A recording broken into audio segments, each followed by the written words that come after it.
반갑습니다. 네, 이 예배 자리에 나오신 우리 모든 성도님들을 주님의 이름으로 축복합니다. 우리 함께 이렇게 인사 한번 해보겠습니다. 예배함이 기쁨입니다. 라고 한번 같이 인사해 보겠습니다. 예배함이 기쁨입니다. 우리가 예배의 자리가 정말 기쁨의 자리가 되어야 되고, 하나님의 말씀 듣는 것이 정말 기쁨의 그런 시간이 될 수 있었으면 좋겠습니다. 영화를 이렇게 처음에 이렇게 딱 보다 보면요, 어느 영화는 정말 클라이막스를 이렇게 딱 보여주면서 정말 그것의 핵심적인 부분을 딱 보여주면서 시작하는 그런 영화들이 종종 있습니다. 정말 그리고 난 다음에 스토리를 이렇게 시작하는 경우가 좀 있는데요, 오늘 본문이 좀 그런 모습이 아닌가라는 그런 생각을 해봤습니다. 너무 치명적인 이야기를 딱 호세아 선지자가 먼저 딱 꺼내고 난 다음에 지금 자신이 그 하나님의 말씀이 어떻게 우리에게 이루어져야 하는가라는 것을 우리에게 보여주고 있는 그런 말씀이라는 거죠. 그 말씀이 바로 9절 말씀인데요, 기브아 시대로부터 지금까지 죄를 짓고 있구나, 이렇게 말씀하고 있는 겁니다. 이 말이 어떤 말씀이냐면, 이스라엘 백성들의 죄악이 왕이 있기도 전에, 지금 이 기브아 시대의 이 죄악상이 사사시대 때에 이루어진 그런 일들이었거든요. 이 왕이 있기도 전부터 있어진 그런 이스라엘 백성들의 죄악상, 한 지파를 아예 그냥 진멸하기까지 한 그 이스라엘 백성들의 죄악상이 지금까지도 지금 그대로 보여주고 있다라는 것을 지금 말씀해주고 있습니다. 그러니 이런 백성들의 모습이, 이런 죄악성을 갖고 있는 사람들이 하나님의 구원의 은혜를 얻을 수 있습니까? 아니요, 못 얻어요. 하나님의 은혜를 입기보다는 그들에게 정말 강한 징벌을 내리고 그들을 심판할 그런 하나님의 메시지가 선포되는 것이 합당하다라는 것이죠. 옛날 속담에 3살 버릇 80까지 간다, 맞나요? 네, 3살 버릇 80까지 간다라는 그런 속담이 있지 않습니까? 이 이스라엘 백성들은 처음에부터 그들이 가지고 있던 이런 제약된 그런 모습이 지금 몇백 년이 지난 이 시점까지도 계속해서 이어지고 있는 이스라엘 백성들의 모습이라는 겁니다. 근데 우리 자녀들이 한번 잘못하면요, 잘못하는 그런 모습을 보면 부모님의 마음은 어떻습니까? 정말 찢어지는 그런 마음 아니겠습니까? 그래서 예전에 어떤 그런 영화였나요? 실화였는지 기억은 안 나는데, 자녀가 죄를 지어서 감옥에 갔음에도 불구하고 그 부모님은 자녀에 대한 그런 안타까움이 계속 있다라는 그런 것을 볼 수가 있는데, 그처럼 이 부모의 마음은요, 자녀에 대한 그런 안타까움이 항상 있는 겁니다. 근데 하나님도 이 이스라엘 백성에 대한 안타까움이 계속 있었던 거예요. 수백 년이 지나도 그 이스라엘 백성들 마음만 보면, 그 모습만 보면 너무나 안타까운 마음이 그들 마음속에 있었다, 이렇게 이야기하고 있는 겁니다. 그래서 어땠습니까? 때때로 선지자를 보내서 좀 돌아왔으면 좋겠다, 좀 내 말을 좀 들었으면 좋겠다, 하나님의 말씀을 좀 들었으면 좋겠어, 이렇게 계속해서 이야기하고 있는 거 아닙니까? 그런데 이스라엘 백성들은 어떻게 해요? 그래도 그냥 나는 내 갈 길을 갈 겁니다 하고 멸망의 길을 걸어가고 있는 모습이 지금 이스라엘 백성들의 모습입니다. 이런 이스라엘 백성들의 모습을 보면서 우리들의 모습도 한번 좀 돌아봤으면 좋겠다라는 그런 생각을 한번 해보았습니다. 이 시대를 살아가고 있는 우리들은 어떨까요? 지금 이스라엘 백성들에게 지금까지 죄를 짓고 있구나, 이런 이 호세아의 선포가 지금 우리들의 모습은 아닌가요? 지금 우리들이 갖고 있는 그런 모습은 아닌가, 한번 돌아봤으면 좋겠다라는 거예요. 우리 하나님 앞에 은혜를 입었어요. 하나님의 긍휼의 은혜를 입어서 하나님의 구원을 해주셨고요, 우리 예수 그리스도의 십자가의 은혜가 우리들에게도 끼치기까지 한 그런 놀라운 은혜를 입었습니다. 그런데 우리는 지금을 살아나가는 이 걸음 속에 하나님의 그런 은혜를 잊어버린 채 교만으로 빠져 살고 있는 우리들의 모습은 아닌가요? 정말 물질 만능주의에 살아나가는 이 시대를 살아나가면서 물질이 최고인 양 그렇게 살아나가는 우리의 모습 아닌가요? 이 사회를 돌아보십시오. 정말 어디에서도 공의를 찾아볼 수 없고 하나님의 정의를 찾아볼 수 없는, 아니 하나님을 빼서라도 공의와 정의가 사라진 그런 시대, 정말 뇌물을 갖다 바치면 그것으로 만족하여 정말 부정부패가 정말 이 가득한 만연한 이 시대를 살고 있는 것이 우리의 시대 아닌가요? 그뿐만이겠습니까? 우리가 살아나가고 있는 이 시대는요, 내가 최고가 되어서 그렇게 살아나가는 그런 시대 아닙니까? 어디에도 하나님의 그런 모습은 찾아볼 수가 없어요. 우리가 정말 하나님을 믿는다 이렇게 고백하는 우리들의 모습조차도 하나님의 자리가 어디에 있는지조차 모르는 그런 삶을 살아나가고 있는 것이 지금 이 시대를 살아나가고 있는 우리들의 모습이라는 거죠. 그런 이 시대를 살아나가고 있는 우리들과 지금 이스라엘 백성들의 모습이 너무나 똑같아요. 너무나 다를 바가 없는 그런 삶을 살아가고 있어요. 그래서 호세아가 이 결정타를 날리는 겁니다. 지금까지 죄를 짓고 있구나 라고 이렇게. 근데 더 이상 이 정말 이스라엘 백성들에게 희망이 없을 것 같고 아무런 소망이 없을 것 같은 이 이스라엘 백성들에게 하나님의 그래도 소망의 메시지를 이렇게 말씀하고 있다는 것이죠. 뭐라고 말씀하고 있냐면 아직 기회가 있다 이렇게 이야기하고 있는 겁니다. 그 선포가 무엇인가? 오늘 제목처럼 지금이 여호와를 찾을 때다 이렇게 선포하고 있는 겁니다. 분명 그에 대한 조건이 있습니다. 분명히 여호와를 찾을 때라고 이렇게 선포하면서 그 조건이 무엇인가 하면 심고 거두고 기경하라 라는 말씀을 하고 있는 겁니다.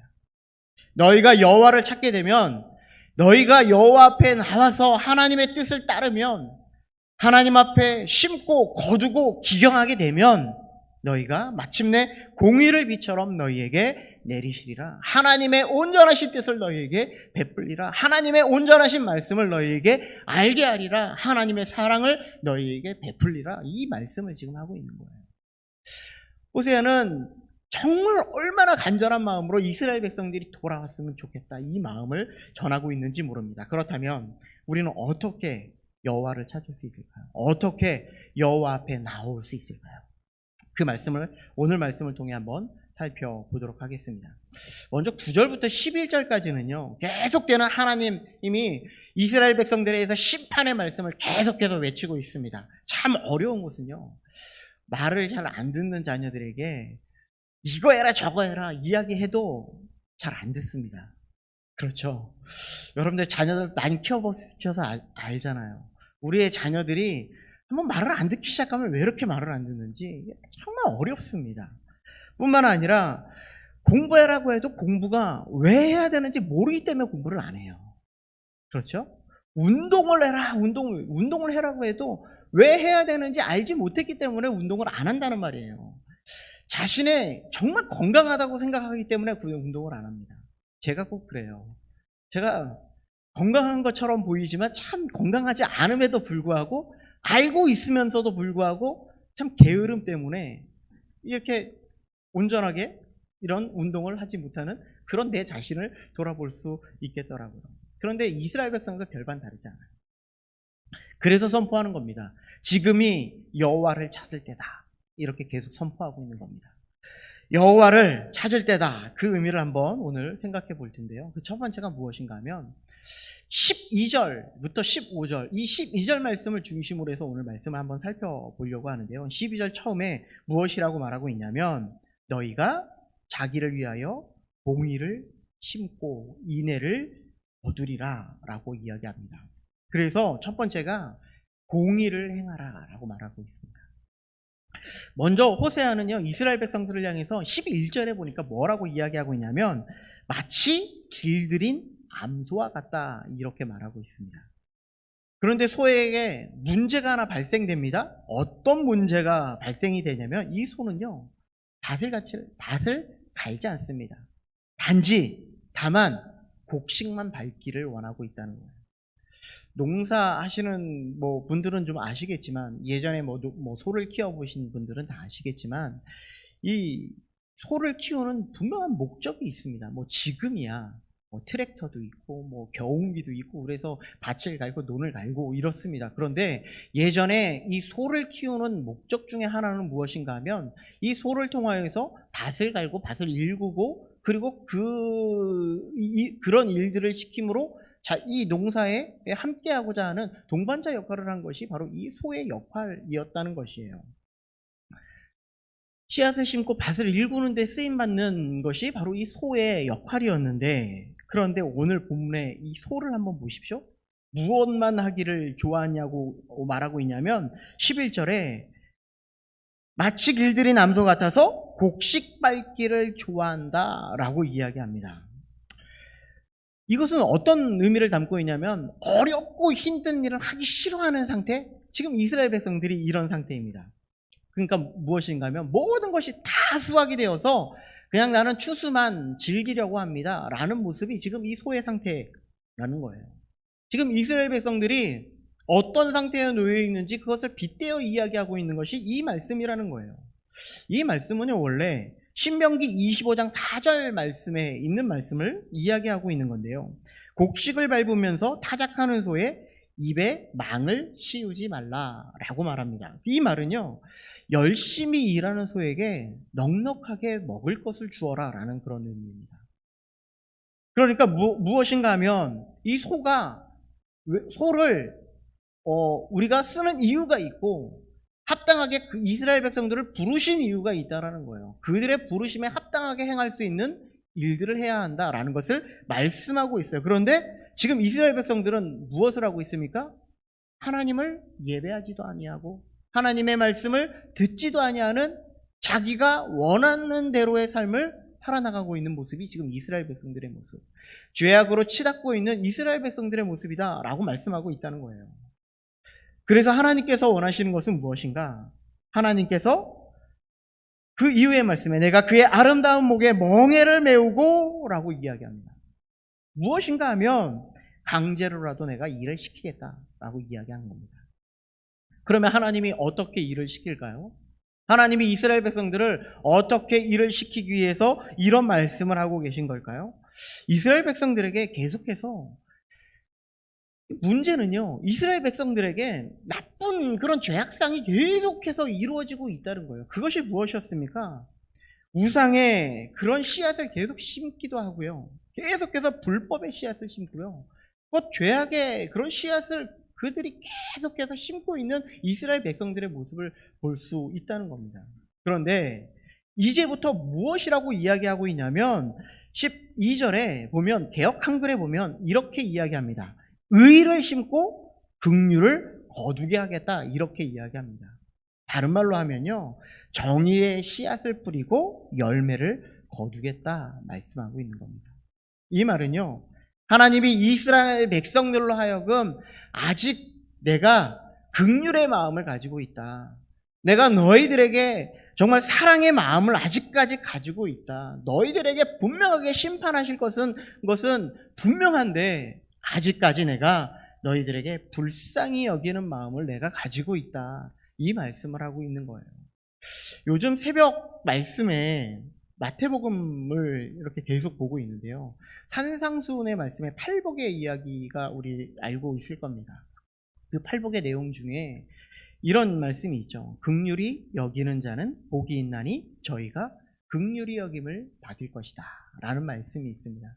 여기에서 이 긍휼이 무엇과 연결이 되고 있냐면요, 용서입니다. 용서.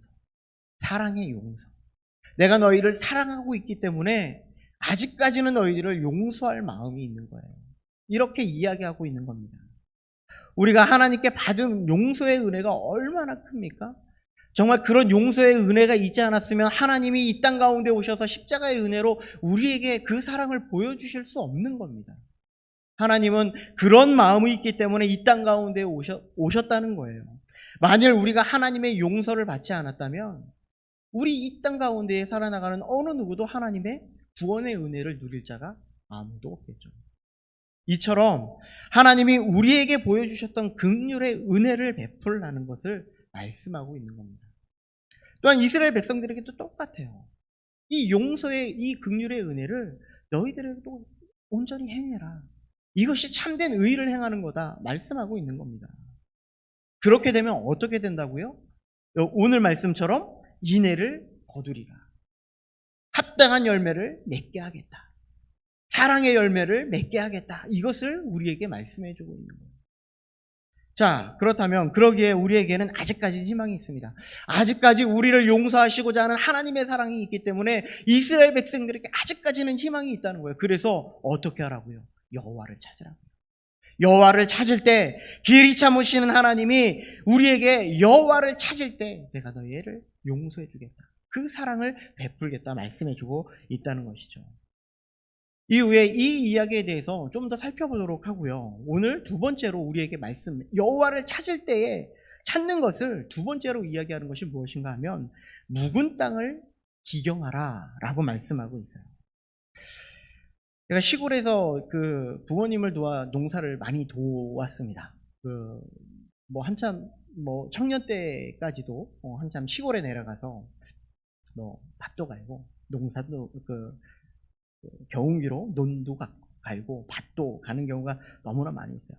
시골에 가면 요즘은 정말 노는 땅이 정말 많더라고요. 근데 제가 이제 그 시골에 부모님을 도와줄 때만 해도 그래도 노는 땅이 그렇게 많지 않았어요. 그럼에도 불구하고 할머니가 살아 계셨을 때 할머니가 그렇게 노는 땅을 찾아서 그것을 기경하는 일이 정말 많았습니다. 그러면 저는 이것을 좀 밭을 가르라고 이야기를 해요. 그러면 그곳에 가서 경운기를 끌고 가서 거기를 갈면 거기 그동안 이 밭을 일구지도 않았던 곳인데 그곳이 얼마나 좋은 땅이겠어요. 그곳을 항상 갈면 이따만한 돌멩이가 엄청만 나왔습니다. 그러면 밭을 갈면서 경운기로 갈면서 돌멩이 치우면서 또 잡초가 이만큼 자라 있으면 낫으로 그것을 다 베면서 그렇게 읽었던 일이 생각이 나는데요. 그러다가 어쩔 때는요, 정말 그런 밭을 갈다가 땅벌이 있는지도 모르고 그냥 막 갈다가 그냥 갈고 넘어가면 땅벌이 그냥 발을 막 쏴가지고 엄청나게 심하게 아픈 적도 있고 그런 일이 있습니다. 그런데 이런 땅에 처음에 막 힘들게 그렇게 갈고 이렇게 비료를 주고 이렇게 해도 그 땅에 좋은 열매를 많이 맺을 수 없어요. 그 땅에는 정말 열매가 많이 맺히지도 않는데 그렇게 기경해서 왜 그것을 하는지 저도 이해가 잘 안 됐습니다. 그런데 지금 이스라엘 백성들의 마음이, 이 마음의 상태가 딱 이런 마음이에요. 하나님 앞에 예배를 드려도요, 온전한 예배를 드리지 않는 지금 이스라엘 백성들의 모습. 하나님의 말씀이 선포됩니다. 너희들에게 돌아오십시오라고 선포되어도요, 정말 벽에다가 말하는 것처럼 그 말씀이 그 마음속에 들어가지 않아요. 온전히 행하지 않아요. 마음이 딱딱해서 아무리 그 마음속에 하나님의 말씀을 선포하고 하나님의 심판을 선포해도 그 말씀이 온전히 들어가지 않는 이 딱딱한 마음. 예수님도 이런 그 비유를 이야기하셨죠. 이 네 가지 밭의 비유를 이야기하면서 그 첫 번째 밭의 비유가 어떤 것이냐면 길가에 떨어진 밭의 비유를 이야기했습니다. 왜 길가겠습니까? 길가에 만약에 씨앗이 떨어졌다고 한번 생각해 보십시오. 씨앗이 그 땅 가운데에 심겨져 들어갈 수 있을까요? 아니요, 전혀 들어가지 못해요. 들어가지 않는다는 것은 어떤 의미를 담고 있냐면 그냥 그 땅에 씨앗이 떨어져서 사람들이 지나다닐 거 아닙니까? 그러면 발에 치이고 이리 치이고 저리 치이고 돌아다니다가 결국은 아무런 열매도 맺지 못하는 그런 상태가 되어진다는 것입니다. 지금 이스라엘의 상태가 딱 이런 상태입니다. 묵은 땅, 기경하지 않는 땅, 딱딱한 땅, 돌밭이 정말 많은 땅, 잡초가 무성한 땅, 이런 땅이 지금 이스라엘 백성들의 모습이에요. 그런데 하나님은 이스라엘 백성들을 원래 처음부터 하나님의 선민으로 택해 주셨습니다. 그런데 하나님의 선민으로 택해 주셨음에도 불구하고 하나님의 뜻을 몰라요. 하나님이 원하시는 것이 몰라요. 하나님의 말씀이 심겨지지도 않아요. 결국은 어떻게 되는 거예요? 하나님의 진노로 그들이 멸망으로 걸어갈 수밖에 없는 지금 이스라엘 백성들의 모습이 지금 이런 상태라는 거예요. 왜 그렇습니까? 하나님을 예배해요. 하나님을 예배한다고 이야기하면서 하나님을 높이지 않습니다. 하나님을 말씀을 듣는다고 이야기하면서 하나님의 말씀이 그 마음속에 들리지가 않아요. 묵은 땅의 마음이 이런 마음이라는 거예요. 우리들도 한번 돌아보십시오. 우리가 처음에 하나님 앞에 은혜를 받을 때를 한번 돌아보면요. 저 같은 경우에도 하나님 앞에 정말 하나님 앞에 이 은혜를 받고 나서 정말 하나님 앞에 진짜 예배를 얼마나 사모했는지 몰라요. 그리고 하나님의 말씀을 사모했는지 모릅니다. 왜 그러냐면 나는 처음에 믿었을 때 그런 마음이 들었어요. 내가 처음 믿었으니까 다른 친구들은 어렸을 때부터 신앙생활을 했고 하나님의 말씀을 배웠고 하나님 앞에 예배 드렸고 정말 많은 예배를 드리면서 그들의 신앙은 이만큼 자랐을 건데 나는 이제 정말 하나님을 알았고 이제 하나님 앞에 은혜를 받았으니 더 열심히 해야 되지. 더 예배 생활을 열심히 해야 되지. 이런 마음으로 예배를 드렸어요. 이런 마음으로 하나님 앞에 말씀을 큐티를 했고요. 이런 마음으로 말씀을 읽었거든요. 그런데 지금은 그때의 그 마음이 아니에요. 그의 심정이 그런 마음이 지금 아니라는 말씀을 하고 있는 거예요. 그때는 정말 하나님의 사랑이 얼마나 큰지 정말 친구 집에 믿지 않는 친구 집에 가가지고 교회 같이 가자고 이렇게 이야기까지도 했었거든요. 그런데 지금은 그 마음이 다 어디로 사라졌는지 잘 모르겠어요. 예수 그리스도의 은혜, 그 십자가의 사랑이 나하고는 전혀 무관한 삶으로 지금 살아가고 있지 않는가? 라는 그런 생각도 해볼 정도가 되었다는 거예요. 이것이 바로 묵은 땅의 상태입니다. 기경하지 않은 그런 땅. 이 묵은 땅의 상태가 지난 시간에도 보았지만 2절에 보면 두 마음을 품었다 이렇게 말하고 있거든요. 무엇이라고 말하면 거짓된 마음이라고 말씀을 드렸습니다. 거짓된 마음을 품었다 이렇게 말씀을 드렸습니다. 그런데 하나님은요. 하나님을 믿는다고 말은 하지만 하나님을 믿지 않는 그런 우상을 섬기는 그들입니다. 하나님의 말씀을 듣는다고 말하고 있지만 하나님의 말씀과는 전혀 무관한 삶을 살아나가는 지금 이스라엘 백성들입니다. 그것이 우리의 마음은 아닌가 한번 돌아볼 수 있어야 된다는 거죠. 그 말씀이 오늘 10절에 두 가지의 죄에 걸릴 때라고 이렇게 말하고 있는 거예요. 그들의 시대상을 보면 더욱더 정확하게 알 수 있는데요. 하나님만 섬기고 하나님만을 예배했음에도 불구하고 그들은 바알과 아세라를 섬기는 그들입니다. 하나님 앞에 예배하고 바알과 아세라에게 가서 또 예배하고 지금 그들의 모습이 이런 모습이에요. 뿐만 아니라 그들에게 어려움이 올 때 누구를 의지해야 됩니까? 하나님을 의지하고 하나님을 붙잡고 하나님 앞에 도움을 청해야 되죠. 그런데 지금 이스라엘 백성들은 어떻게 행했냐면요. 애굽을 의지하고 아수르를 의지하는 거예요. 그래서 결국은 어떻게 되는 겁니까? 아수르에게 멸망을 당하는 지금 이 북이스라엘의 모습을 보게 되는 겁니다. 이 이스라엘 백성들에게 가장 큰 문제는요. 경제적으로 어려워서 정치적으로 어려워서 정말 그들의 모습 속에 정말 삶의 어려운 문제 이것 때문이 문제가 아니라 그들의 영적인 문제가 하나님을 찾지 않는 것에 문제가 있다는 겁니다. 하나님과의 관계는 전혀 무관한 삶을 살아나가고 있는 것이 그게 가장 큰 문제임을 우리들에게 말씀해주고 있는 거예요. 그 마음이 바로 묵은 땅이다 이렇게 말씀하고 있는 거예요. 우리는 우리 자신도 한번 돌아볼 수 있었으면 좋겠는데요. 혹시 우리의 마음 속에 하나님으로만 정말 하나님으로 기쁜 그런 삶을 살아가고 있습니까? 라는 것을 한번 질문해 보고 싶어요. 이런 찬양이 있죠. 주님 한 분만으로 나는 만족해. 이런 찬양이 있어요. 정말 진짜 주님 한 분만으로 우리가 만족하면서 살아나가고 있는 거예요. 돈이 우리의 최고가 되고 쾌락이 우리의 최고가 되고 우리의 욕심이 이 세상을 살아나가는데 최고의 목적이 되고 있는 그런 삶을 살아나가고 있지 않느냐는 거예요. 이런 말씀이 있습니다. 경건의 모형은 있으나 경건의 능력이 사라지고 하나님의 복음을 가진 자이지만 하나님의 복음의 능력은 사라진 우리의 모습은 그런 모습이 아니냐는 거예요. 껍데기만 정말 신앙생활하는 그런 모습은 아닌가? 이 이야기를 하고 있다는 거예요. 그래서 이야기합니다. 하나님을 찾을 때다. 하나님을 바라볼 때고 하나님으로 우리의 마음을 다시금 채워져야 될 때고 하나님만을 의지할 때가 지금의 시대이다. 이것을 말씀하고 있다는 겁니다. 오직 예수 그리스도가 우리 주인이 되어서 그분만을 의지하는 그런 삶을 살 수 있는 우리들이 되어야 한다 말씀하고 있다는 것이죠. 마지막으로요. 아까 처음에 봤던 공의를 심고 인애를 거둔다는 말을 다시 한번 세 번째로 다시 한번 돌아봤으면 좋겠습니다. 공의가 과연 무엇일까요? 다른 것이 아닌 것 같아요. 하나님의 뜻, 하나님이 원하시는 것, 하나님이 정말 바라시는 것, 그것이 무엇이면 우리에게 말씀이에요. 하나님의 말씀이에요. 하나님의 말씀이 무엇인지 우리는 알아야 된다는 것이고, 우리를 하나님이 부르신 목적이 무엇인지 분명하게 알고 그 뜻 가운데 행하는 것이 하나님의 공의를 행하는 것이다 라고 말씀드릴 수 있다는 거예요. 호세아를 설교하면서 여러 번 여러분들에게 말씀드렸습니다. 하나님이 이스라엘 백성들을 부르신 목적이 있었어요.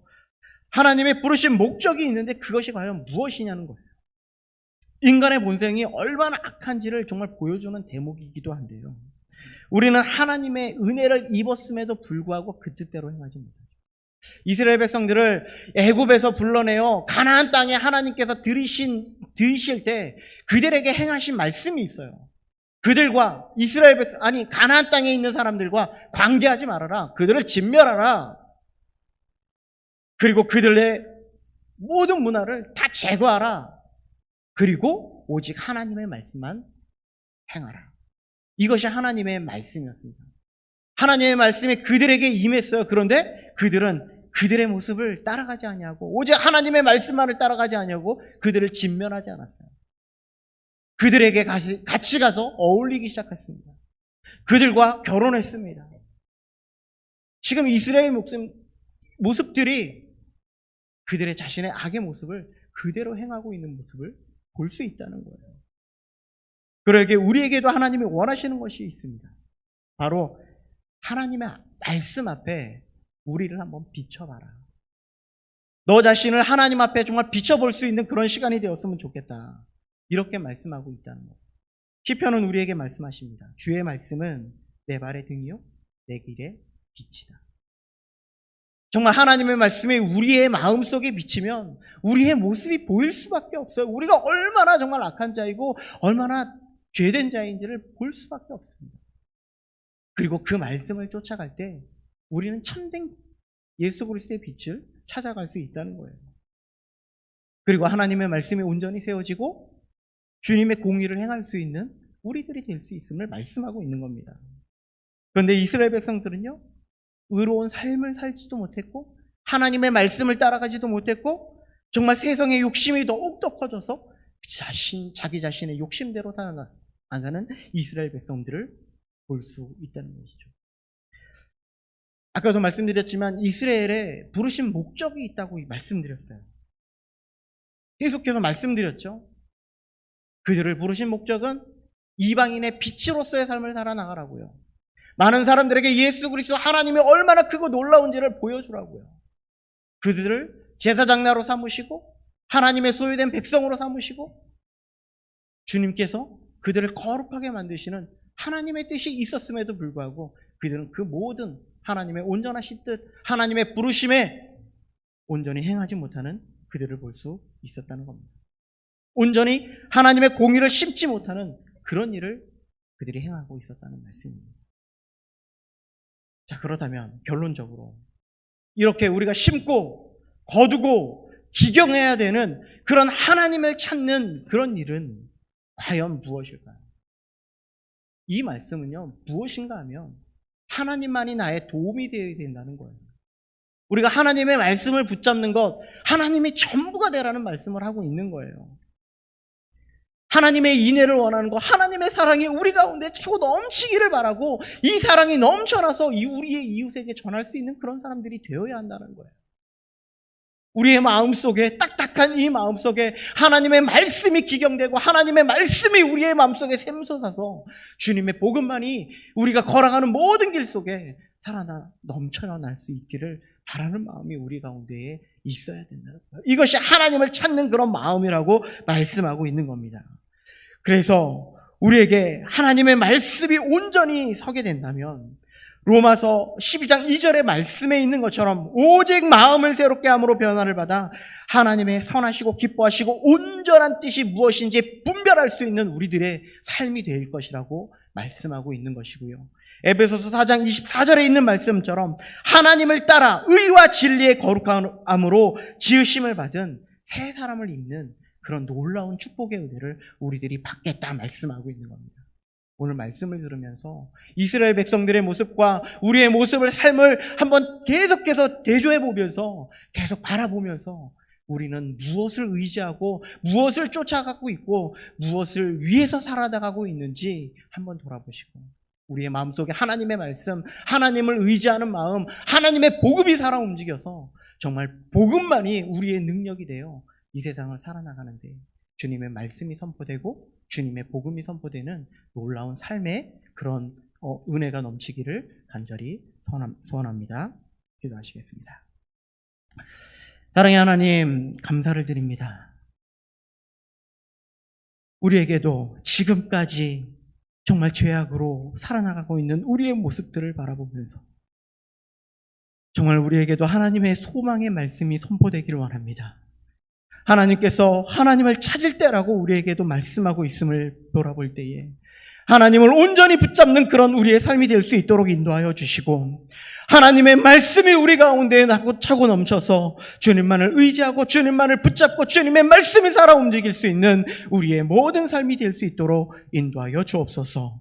주님의 복음만이 살아 움직여서 복음의 능력으로 살아갈 수 있는 우리의 모든 삶이 되어질 수 있도록 인도하여 주옵소서. 예수님의 이름으로 기도드립니다.